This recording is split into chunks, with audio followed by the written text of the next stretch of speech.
Breakfast റെഡിയാക്കാം. ക്രിസ്മസിനുള്ള breakfast എന്ന് പറഞ്ഞിട്ട് നമ്മൾ എപ്പോഴും പാലപ്പം ഉണ്ടാക്കാറുള്ളത്.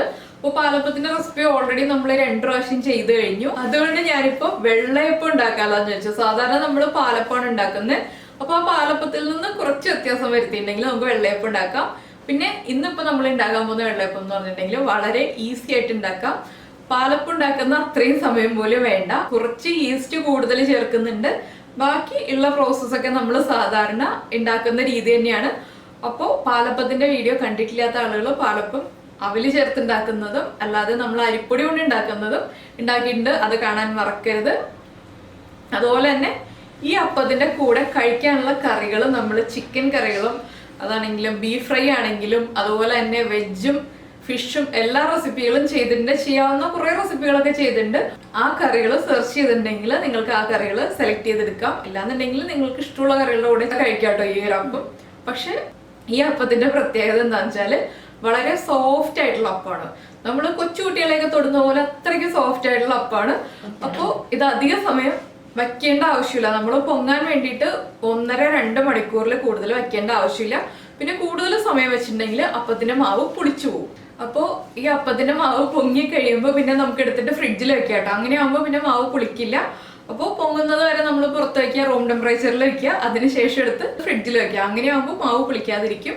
അതെല്ലാ മാവുകളും ഇങ്ങനെ തന്നെയാണ് കേട്ടോ. നമ്മൾ അപ്പത്തിന്റെ ആണെങ്കിലും ഇഡ്ഡലിയുടെ ആണെങ്കിലും ദോശയുടെ ആണെങ്കിലും എല്ലാ മാവുകളും നമുക്ക് അങ്ങനെ എടുത്ത് വെക്കാം. അപ്പോൾ എല്ലാവരും നമ്മുടെ വീഡിയോ ഇഷ്ടപ്പെട്ടു കഴിഞ്ഞാൽ ലൈക്ക് ചെയ്യാനും അതുപോലെ തന്നെ കമന്റ് ചെയ്യാനും സബ്സ്ക്രൈബ് ചെയ്യാത്ത ആളുകൾ സബ്സ്ക്രൈബ് ചെയ്യാനും മറന്നു പോകരുത് കേട്ടോ.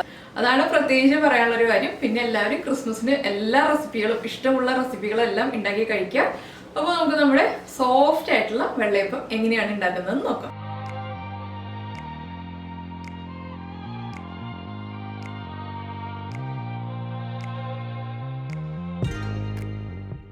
നമുക്ക് നമ്മുടെ വെള്ളയപ്പത്തിന് ആവശ്യമായിട്ടുള്ള ഇൻഗ്രീഡിയൻസ് നോക്കാം. നമ്മളിപ്പോൾ അരി കുതിർത്തിയത് എടുത്തിട്ടുണ്ട്. അതുപോലെ തന്നെ തേങ്ങ ചിരവിയത്, ഈസ്റ്റ്, പഞ്ചസാര. പിന്നെ ഇതിലേക്ക് നമുക്ക് ആവശ്യമുള്ളത് ഉപ്പ്, വെള്ളം, കുറച്ച് വെളിച്ചെണ്ണ നമുക്ക് അപ്പം ഉണ്ടാക്കാൻ വേണ്ടിയിട്ടാണ്. അപ്പോൾ ഇത് നമുക്ക് പശ അധികമില്ലാത്ത ഏത് പച്ചരി വേണമെങ്കിലും യൂസ് ചെയ്യാം. ഞാനിപ്പോൾ സാധാരണ പച്ചരിയാണ് എടുത്തിരിക്കുന്നത്. ഇതിപ്പോൾ നമുക്കൊന്ന് അരച്ചെടുക്കാം. നമ്മളിപ്പോൾ മിക്സിയുടെ വലിയ ജാർ എടുത്തിട്ടുണ്ട്. ഇതിലേക്ക് ഞാനിപ്പോൾ എടുത്തു വെച്ചിരിക്കുന്നതിൽ പകുതി അരി ചേർക്കുന്നുണ്ട്. അതായത് ഞാനിപ്പോൾ 1.5 കപ്പ് അരിയാണ് എടുത്തിരിക്കുന്നത്. അതിൽ 3/4 കപ്പ് അരി അരച്ചെടുക്കാൻ പോവാണ്. ഇതിന് ശേഷം നമ്മൾ തരി കുറുക്കി എടുത്തതിന് ശേഷമാണ് ബാക്കിയുള്ള അരിയൊക്കെ അരച്ചെടുക്കുന്നത്.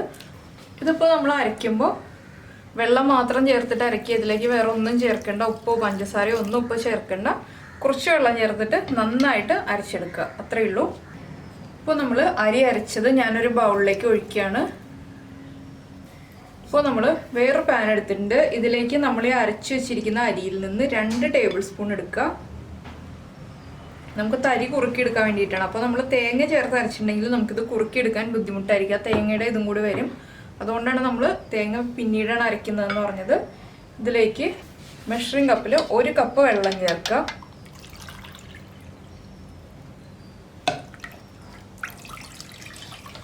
ഇനി ഇത് നമുക്ക് കുറുക്കിയെടുക്കാം. ഇപ്പോൾ ഞാനിത് ഫ്ലെയിം കുറച്ച് വെച്ചിട്ട് ലോ ഫ്ലെയിമിൽ വെച്ചിട്ടാണ് കുറുക്കിയെടുക്കുന്നത്. ചൂടായി വരുമ്പോൾ വേഗം കുറുകി വരും. അതിനനുസരിച്ച് നമ്മൾ വെള്ളം ചേർത്ത് കൊടുക്കണം. പിന്നെ വെള്ളം ചേർത്ത് മിക്സ് ചെയ്തതിന് ശേഷം മാത്രമേ സ്റ്റൗ കത്തിക്കാൻ പാടുള്ളൂ. അതിന് മുന്നേ കത്തിക്കരുത്. അപ്പോൾ നമ്മൾ പാലപ്പം ചെയ്തപ്പോൾ ഇതുപോലെ തന്നെയാണ് നമ്മൾ പാലപ്പം അരിപ്പൊടി കുറുക്കിയിട്ട് ചെയ്തത്. ആ സെയിം പ്രോസസ്സ് തന്നെയാണ് ചെയ്യുന്നത്. ഇതിപ്പോൾ അരി അരച്ചെടുത്തു എന്നേ ഉള്ളൂ.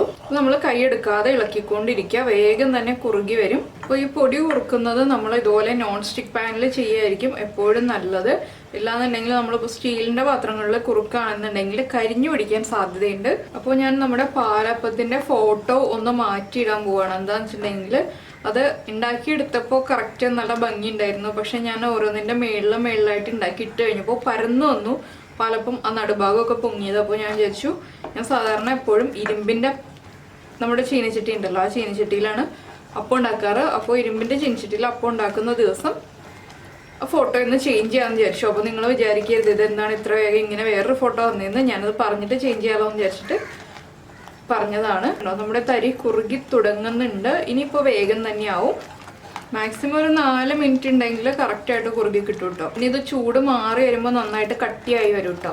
അപ്പം അതും കൂടി നമ്മൾ ശ്രദ്ധിക്കുക. അപ്പോൾ ഇപ്പോൾ ഒരുപാട് കട്ടിയായിട്ട് കുറുക്കിയെടുക്കരുത്. നമ്മൾ ചൂട് മാറി വരുമ്പോൾ കട്ടിയാവുന്നത് നമുക്ക് എല്ലാവർക്കും അറിയാവുന്ന കാര്യമാണ്. അറിയാത്ത ആളുകൾക്ക് വേണ്ടി ഞാൻ പറഞ്ഞു എന്നേ ഉള്ളൂ. അപ്പോൾ അതനുസരിച്ച് നമ്മൾ കുറുക്കിയെടുക്കുക. അപ്പോൾ ഇത് കുറുകി വന്നിട്ടുണ്ട്, ഇത്രയും മതി. ഇനി നമുക്ക് ഫ്ലെയിം ഓഫ് ചെയ്യാം. അപ്പോൾ ഇതിൻ്റെ ചൂടൊന്ന് മാറി വരട്ടെ. ഇപ്പോൾ നമ്മൾ തരി കുറുക്കിയെടുത്തത് ചൂട് മാറിയിട്ടുണ്ട്. ഇപ്പോൾ നമുക്ക് സൈഡിലേക്ക് വെച്ചിട്ട് നമ്മൾ ബാക്കിയിരിക്കുന്ന അരി ഉണ്ടല്ലോ അത് മിക്സിയുടെ ജാറിലേക്ക് ഇട്ട് കൊടുക്കുക. ഇതിൻ്റെ കൂടെ തന്നെ ഈസ്റ്റ്, ഇതിപ്പോൾ ആക്റ്റീവ് ഡ്രൈഡ് ഈസ്റ്റ് ആണ്. ഇത് 3/4 ടേബിൾ സ്പൂണാണ് ഞാൻ എടുത്തിട്ടുള്ളത്. പഞ്ചസാരയും വെള്ളം ചേർത്ത് മിക്സ് ചെയ്ത് വയ്ക്കേണ്ട ആവശ്യമില്ല. അതുപോലെ തന്നെ പഞ്ചസാര ഞാനിപ്പോൾ 2 ടേബിൾ സ്പൂൺ എടുത്തിട്ടുണ്ട്. നമുക്ക് എത്ര വേണമെന്ന് വെച്ചാൽ അതിനനുസരിച്ച് ചേർക്കാം. ഇതിലേക്ക് നമുക്ക് 1 കപ്പ് തേങ്ങ ചിരവിയത് ചേർക്കാം. നമ്മൾ 1.5 കപ്പ് അരിയാണ് എടുത്തത്, അതിലേക്കാണ് 1 കപ്പ് തേങ്ങ ചിരവിയത്. എല്ലാം ഈ മെഷറിംഗ് കപ്പിൽ തന്നെയാണ് മെഷർ ചെയ്തെടുക്കുന്നത്. ഇതിലേക്ക് നമ്മൾ കുറുക്കി വെച്ചിരിക്കുന്ന ഈ മിക്സും കൂടി ചേർത്ത് കൊടുക്കുക. ഇതിലേക്ക് നമുക്ക് വെള്ളം ചേർത്തിട്ട് ആദ്യം നമ്മൾ അരി അരച്ചതുപോലെ തന്നെ അരച്ചെടുക്കുക. അപ്പോൾ കുറച്ച് വെള്ളം ചേർക്കുക ആദ്യമേ. ഇനി നമുക്കിത് അരച്ചെടുക്കാം. ഇപ്പോൾ നമ്മൾ അരിയും തേങ്ങയും എല്ലാം ചേർത്ത് അരച്ചെടുത്തു. അപ്പോൾ ഞാൻ ആദ്യം അരച്ചു വെച്ചിരുന്ന അരിയും കൂടി ഈ തേങ്ങയും അരിയും ചേർത്ത് അരച്ചപ്പോൾ അതിലേക്ക് അത് പകുതി അരിഞ്ഞു കഴിഞ്ഞപ്പോൾ അതിലേക്ക് ഒഴിച്ചു കൊടുത്തിരുന്നു. ഇപ്പോൾ എല്ലാം ചേർത്ത് അരച്ചെടുത്തിട്ടുണ്ട്. ഇതിലേക്ക് നമുക്ക് ഉപ്പ് ചേർക്കാം. ഉപ്പ് ചേർത്തിട്ട് നമ്മൾ ഒന്നുകൂടി മിക്സ് ചെയ്ത് വയ്ക്കുക. അപ്പോൾ എന്താണെന്ന് വെച്ചിട്ടുണ്ടെങ്കിൽ മധുരം ചെക്ക് ചെയ്യുക. നമ്മളെ പാലപ്പത്തിന് ചേർക്കുന്ന അത്രയും മധുരം വേണ്ട. പക്ഷെ മധുരം കുറവാണെങ്കിലും നമുക്ക് ഇപ്പോഴാണെങ്കിലും പഞ്ചസാര ചേർക്കാം. ഇതിലിപ്പോൾ ഞാൻ സാധാരണ പച്ചരിയാണ് ഉപയോഗിച്ചത്. അപ്പോൾ നമ്മൾക്ക് ഇഡ്ഡലി റൈസ് ഉണ്ടെന്നുണ്ടെങ്കിൽ ഇഡ്ഡലി റൈസ് യൂസ് ചെയ്താലും കുഴപ്പമൊന്നുമില്ല. പക്ഷെ പശയില്ലാത്ത അരി എടുക്കണം എന്ന് മാത്രമേ ഉള്ളൂ ഇതിൽ ശ്രദ്ധിക്കാനുള്ള ഒരു കാര്യം. അതുപോലെ വെള്ളത്തിൻ്റെ അളവ് കൂടിപ്പോരുത്. പിന്നെ ഇത് നമുക്ക് അടച്ച് പൊങ്ങാൻ വേണ്ടിയിട്ട് വയ്ക്കാം. സാധാരണ 1.5 മണിക്കൂർ സമയം ഉണ്ടെങ്കിൽ പൊങ്ങി വരും. പിന്നെ നമ്മുടെ ക്ലൈമറ്റ് അനുസരിച്ച് ആ പൊങ്ങി വരുന്ന സമയത്തിൽ ചെറിയ വ്യത്യാസം ഉണ്ടാവും. ചില സമയത്ത് 2 മണിക്കൂർ വരെ എടുക്കാം. ചൂട് കുറവാണെങ്കിൽ, ചൂടുള്ള ക്ലൈമറ്റ് ആണെങ്കിൽ 1.5 മണിക്കൂറും 1.25 മണിക്കൂറൊക്കെ ആകുമ്പോൾ നമ്മളൊന്ന് നോക്കുക പൊങ്ങി വന്നിട്ടുണ്ടോയെന്ന്. പൊങ്ങി വന്നിട്ടുണ്ടെങ്കിൽ ഉടനെ തന്നെ അപ്പം ഉണ്ടാക്കാം. ഇല്ലെങ്കിൽ കുറച്ച് സമയം കൂടെ വയ്ക്കുക. അപ്പോൾ തണുപ്പുള്ള ക്ലൈമറ്റ് ആണെങ്കിൽ 2 മണിക്കൂർ കഴിഞ്ഞിട്ട് നോക്കിയാൽ മതി. അപ്പോൾ നമുക്കിത് അടച്ചു വയ്ക്കാം. ഇപ്പോൾ നമ്മുടെ അപ്പത്തിൻ്റെ മാവ് നന്നായിട്ട് പൊങ്ങി വന്നിട്ടുണ്ട്. അപ്പോൾ നമുക്ക് അപ്പം ഉണ്ടാക്കാൻ തുടങ്ങാം.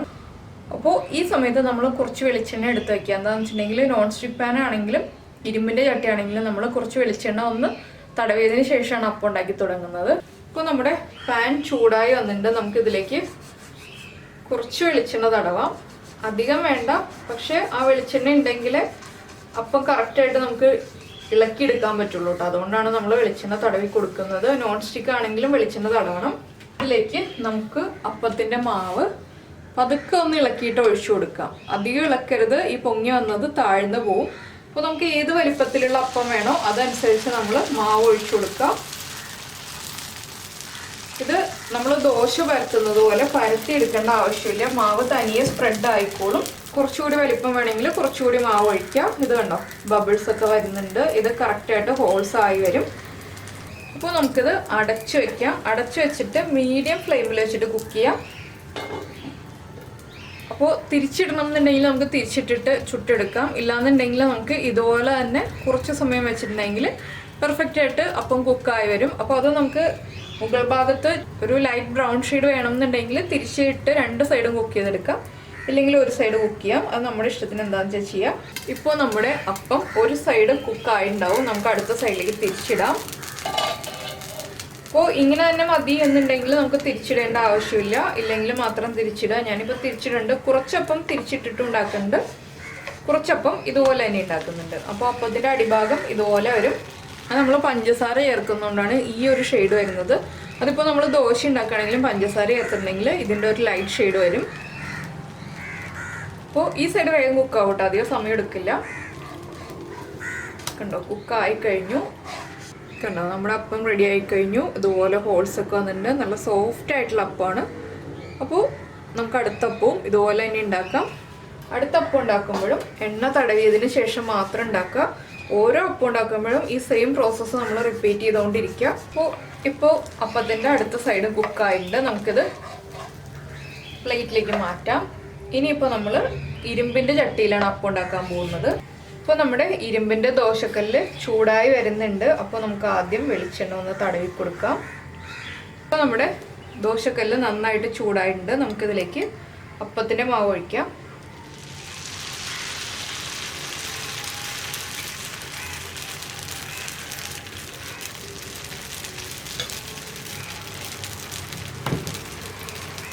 ഇനി ഇത് കുക്കായി വരട്ടെ. ഇതിപ്പോൾ ഞാൻ ഫ്ലെയിം കുറച്ചിട്ടേ ഇല്ല, ഹൈ ഫ്ലെയിമിൽ തന്നെയാണ് വെക്കുന്നത്.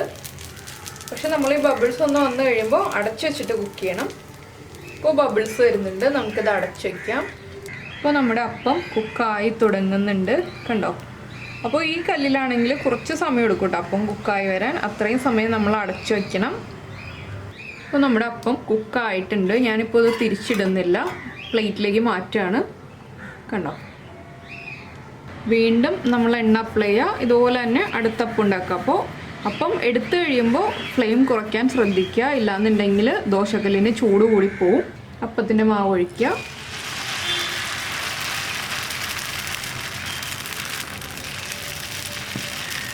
ഫ്ലെയിം കൂട്ടി വയ്ക്കുക.